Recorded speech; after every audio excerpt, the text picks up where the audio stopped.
On January 6, 2021 at the United States Capitol have morphed into a political lightning rod that even many Republicans have been reluctant to touch.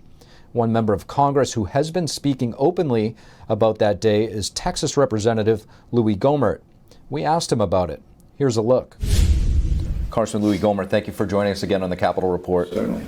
Now, Congressman, when you see some of these videos, most of the videos we've seen of people hanging off the buildings, and that was really the primary focus. But also, if you search hard enough, there's other videos that show that at certain points the people were allowed to flow in and things like that. Why do you think that this has become so politicized, and should this really be a taboo subject, or should it be openly talked about?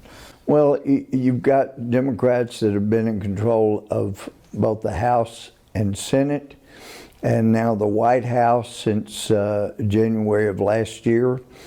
And so, because the polling appears to indicate Democrats, if we have a fair election without cheating, will no longer have a majority in either house, it appears to be an effort to hold on to power by making it appear that January 6th was, in fact, you've had even President Biden say that it's the worst attack in American history, worse than Pearl Harbor, worse than 9/11. People have tried to make those comparisons, trying to make it appear much worse than it was.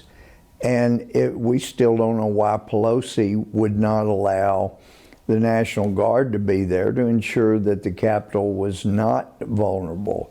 It was as if she wanted that vulnerability. Can you break that down a little bit? That's a very unknown point. President Trump offered, when he heard that they were concerned about the Capitol, offered to make the National Guard available. Before that day?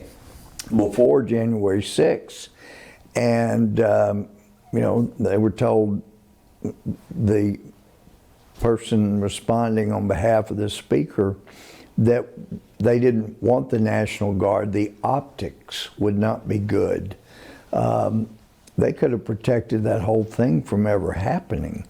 And clearly, if you look at what Trump said, and when the entrance to the Capitol occurred on January 6th, he hadn't even finished his speech. He didn't give a speech to push people to go break into the Capitol.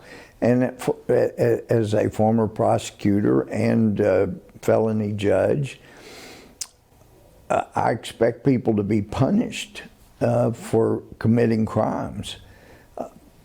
For those who broke into the Capitol, broke things at the Capitol, burglarized the Capitol, were a threat, physical threat to others, I expect those people to be punished. You have been very outspoken, specifically for the detainees. Tell us why that is. As a former prosecutor, former judge, if we're going to have justice in America, we have to follow the Constitution. And it seems to have been tossed by the side when it comes to January 6th. We've had so many of the people that went into the Capitol, or some that were just there, who were charged with obstructing an official session of Congress as a felony.